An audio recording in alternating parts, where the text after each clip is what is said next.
Welcome to the best 5-minute wine podcast with Forrest Kelly. We wrap up our conversation with Damon Raque of BottleBank.com. And I was shocked at how difficult it was. Best 5-minute wine podcast. Last question. So, doing this whole thing from when you started up until current, as we talk now, an obstacle. Has there been some obstacles where it was like, okay, this could go either way? I don't know if I've overcome this. Countless. Oh, yeah. Countless obstacles. The first one that was challenging was finding the right location. I was shocked at how difficult it was to find the right location, not only geographically, but the size of the space, the accessibility of the space, the ingress, the egress, the size, the shape, the ceiling height, all of those factors came into play, and identifying a space to begin with.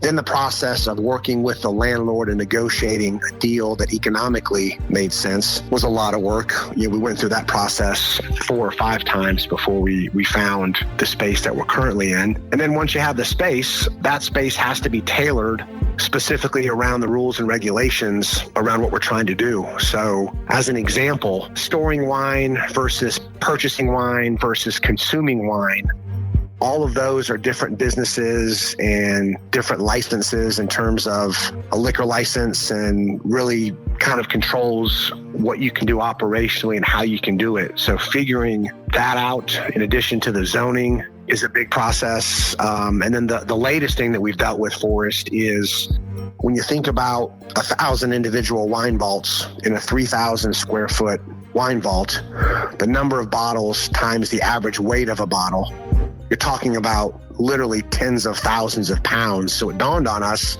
we probably, since we're not on a slab, we need to look at the structural integrity of the floor. So then we had to get structural engineers involved.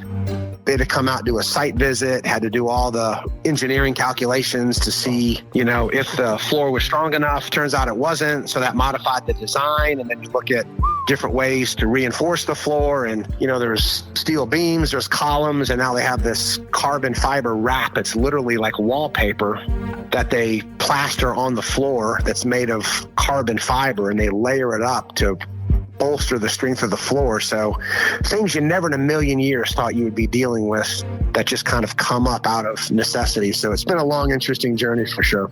Oh, that wallpaper carbon fiber wrap, they don't give that away, do they?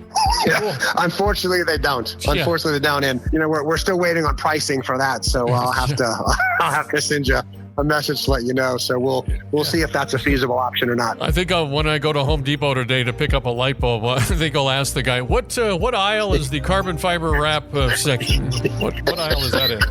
That's right. It's been a process. So everyone said, hey, this is such a great concept. You should scale this thing. And 15 of them in all the major cities. And I'm going, man, I can't even imagine. Because again, every municipality is different. So the liquor laws in Georgia are different than Texas, different than California. And the zoning requirements in Los Angeles are different than they are in Newport Beach. And, all of that factors into the business. So all that needs to be researched and understood. And it's attorneys and specialists and all that stuff. We haven't even began to build out the space. So, I know dealing with contractors and subcontractors, and there's going to be things that are going to come up in the build out process that we're unaware of at this point. But, that's what makes it fun. You pivot, and that uncertainty kind of breeds inspiration. It breeds creativity. It breeds collaboration, and that's part of the process. So we'll get there.